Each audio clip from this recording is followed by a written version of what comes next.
श्री अरविंद शास्त्री जी का और इस पूरे परिवार का मैं हृदय से धन्यवाद दूंगा, आभार व्यक्त करूंगा कि आप सब ने बुलाया इस धार्मिक अनुष्ठान में पूरे कार्य में हमें प्रतिभाग करने का अवसर प्राप्त हुआ।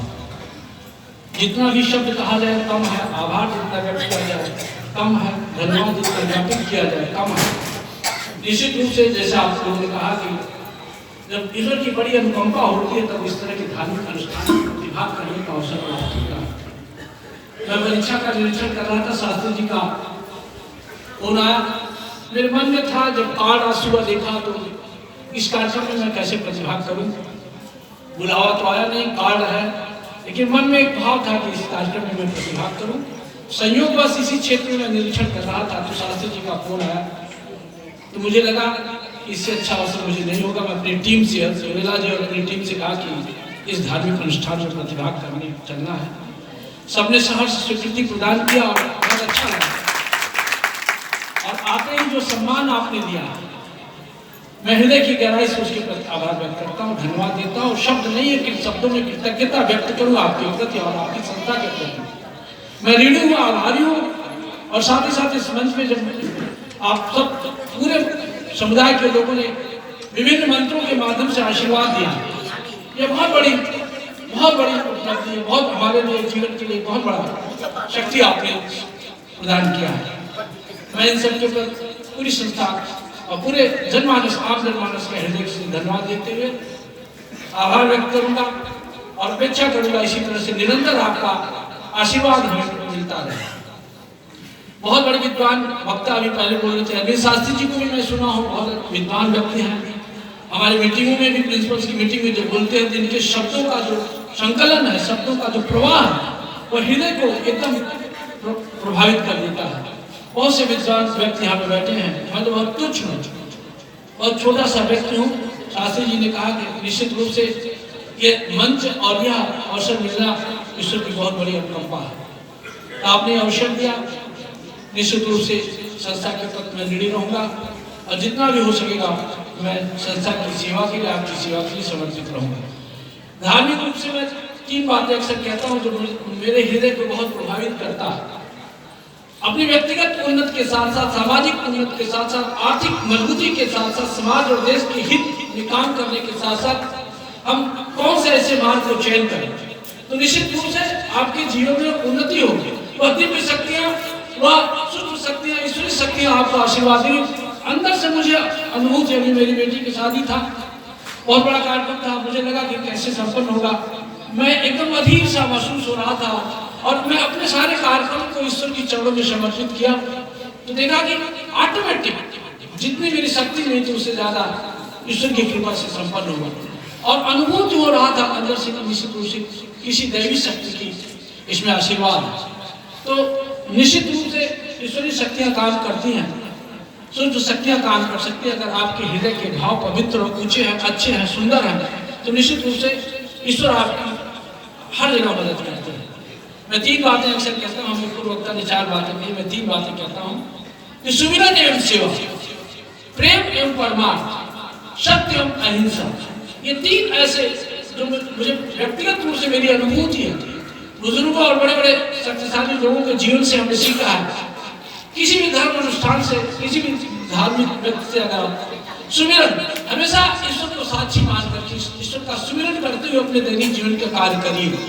चाहे वो आप प्रशासनिक पद में हो, चाहे आप गृहस्थ, कोई भी काम कर रहे हैं, ईश्वर को साक्षी मान करके कि हम बेहतर अपनी अच्छी सोच और अच्छा कर्म कैसे करें तो निश्चित रूप से ईश्वर को साक्षी मानते तो आपके कार्य में, आपके कार्य की गुणवत्ता में बेहतर होगा, अच्छा होगा। और सेवा का, दूसरी बात है कि सेवा का भाव, जिस भी कर्म में आप संलग्न हैं, आपके अंदर एक सेवा का भाव, सुमिरन और सेवा आपकी बहुत बड़ी शक्ति प्रदान करती है। और बड़े बड़े धार्मिक व्यक्तियों ने इस बात को कहा है कि हमेशा ईश्वर का स्मरण करते हुए, ईश्वर को साक्षी मानते हुए अपने दैनिक जीवन का कार्य को बेहतर करने का प्रयास करिए और सेवा की भावना रखिए। अपने माता पिता की सेवा में तो दावे के साथ कहता हूँ, गारंटी के साथ कहता हूँ, जो भी व्यक्ति अपने माता पिता और गुरु की सेवा मन से करता है, मैं लिखित दे सकता हूँ, गारंटी के साथ कह सकता हूँ, वह जीवन में निश्चित रूप से सफल होता है, अपने उच्चतम लक्ष्य की प्राप्ति करता है। कोई ताकत उसको आगे बढ़ने से रोक नहीं सकती है।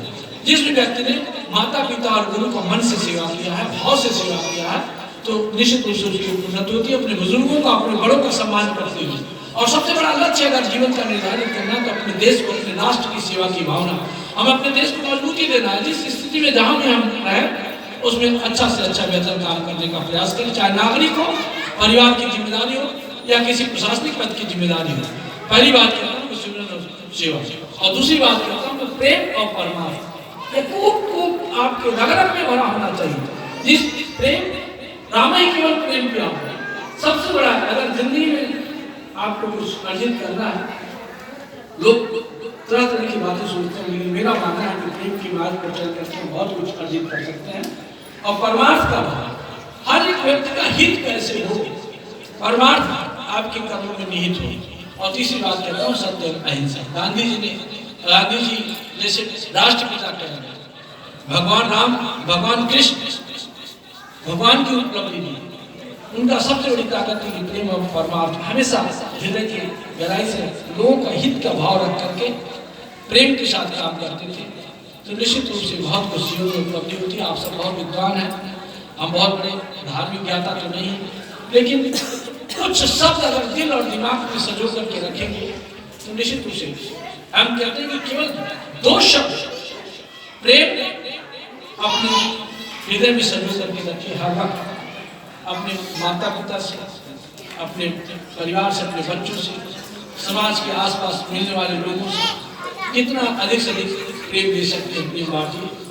और निश्चित रूप से अगर प्रेम बांटिए, जैसी ध्वनि होती है वैसी प्रतिध्वनि सुनाई जाती है। जब आप देंगे तो निश्चित रूप से समाज आपको, आप देने की नियत से, और इसमें कोई पैसा मूल्य, कोई खर्च होने वाला नहीं है। प्रेम के मार्ग पर चल करके हम जीवन में बहुत कुछ अर्जित कर सकते हैं। अरविंद शास्त्री जी को और पूरे सदन को मैं हृदय की गहराई से धन्यवाद देते हुए, आभार व्यक्त करते हुए, पुनः बार बार, हमारे पास शब्द नहीं है किन शब्दों में आपके आभार व्यक्त करूं, जो आपका आशीर्वाद आप मुझे मिला है, जो आप इस यज्ञ में बैठ करके अनुभूति हुई है, हृदय से, अंतःकरण से जो भाव विकसित हुआ है, निश्चित रूप से उसके प्रति मैं कृतज्ञता व्यक्त करते हुए अपनी वाणी में विराम देता हूँ। आशा करता हूँ कि कार्यक्रम निश्चित रूप से सफल होगा। प्रार्थना करता हूँ कि कार्यक्रम आपका, शास्त्री जी का, पूरे परिवार का अच्छे ढंग से सफल होगा और यह विद्यालय परिवार निरंतर प्रगति के पथ पर आगे बढ़ेगा। शास्त्री जी बताया जैसे कंप्यूटर आज युग है, कंप्यूटर की दुनिया में आप कंप्यूटर पूरा बच्चों को भी शिक्षा देते हैं। आधुनिक शिक्षा से लेकर के आध्यात्मिक शिक्षा तक, भौतिक प्रगति से लेकर के आध्यात्मिक प्रगति तक सभी क्षेत्र में हमारे बच्चे कैसे आगे निकले, इस संकल्पना को लेकर शास्त्री जी बताते हैं अपने विद्यालय की प्रगति, इन बच्चों की प्रगति, इन बच्चों के बारे में शिक्षा और संस्कार। तो निश्चित रूप से मुझे बहुत अच्छा मिलती है, अच्छा लगता है। एक एक व्यक्ति, एक एक छात्र यहाँ का निकले और राष्ट्र के निर्माण में अपनी भूमिका अदा करे। जैसे शास्त्री जी लोगों के कल्याण के लिए, परमार्थ के लिए प्रेम से अपने सब कुछ समर्पित कर दे रहे हैं। हम सबको यही भाव लेकर के समाज की सेवा, देश की सेवा, व्यक्ति की सेवा, माता पिता की सेवा, गुरु की सेवा का भाव लेकर के हमें आगे बढ़ना है। बहुत भाग्यशाली है आप सब जो भी सम्मानित व्यक्ति हैं, इस क्षेत्र के लोग हैं, निश्चित रूप से बहुत सौभाग्यशाली है। ऐसी संस्था के आप सदस्य हैं, ऐसी संस्था से आप जुड़े हुए हैं, ऐसे धार्मिक अनुष्ठान में आप सबको प्रतिभाग करने का अवसर मिलता है। निश्चित रूप से ईश्वर की असीम अनुकंपा है। यह अनुकंपा आप सबके ऊपर बनी रहे, ईश्वर की कृपा बनी रहे। ये जीवन, मनुष्य जीवन बड़े भाग्य मानुष तंतावा, ईश्वर की बड़ी अनुकंपा है कि आपको मनुष्य जन्म मिला। इस मनुष्य जन्म को सार्थक तभी होगा जब आर्थिक प्रगति के साथ साथ आध्यात्मिक प्रगति हो। हम अपने पैरों पे खड़े हो, हर व्यक्ति अपने पैरों पे खड़ा हो, साथ ही साथ आध्यात्मिक रूप से हम प्रगति करें। निश्चित रूप से यह समाज, यह राष्ट्र, देश आत्मनिर्भर भारत का सपना साकार होगा। हर व्यक्ति इसमें अपनी भूमिका अदा करेगा, लेकिन प्रेम के मार्ग पर चल करके, सहयोग के मार्ग पर चल करके, परमार्थ के मार्ग पर चल करके हम अपने जीवन को, इस मानव जीवन की, जीवन का मकसद क्या है, इस मनुष्य जीवन का मकसद क्या है, एक मौन होकर हर व्यक्ति को चिंतन करना चाहिए। इस मनुष्य जीवन का हमारा मकसद क्या है? केवल पेट भर लेना हमारा मकसद नहीं है। समाज और राष्ट्र को, व्यक्ति को, लोगों को, दूसरों को देने की नियत होनी चाहिए। इस भाव से अगर हम अपने दैनिक जीवन को निर्माण करें तो निश्चित रूप से उन्नति होगी। यही ईश्वर से प्रार्थना करता हूँ। हर व्यक्ति यहाँ पे आने वाले, इस संस्था में, इस कार्यक्रम में, इसमें सहयोग करने वाले हर व्यक्ति की ईश्वर खूब प्रगति करे, खूब शांति दे, खूब वैभव दे, सुख दे, शांति दे, यही अपेक्षा करता हूँ। जय हिंद, जय भारत।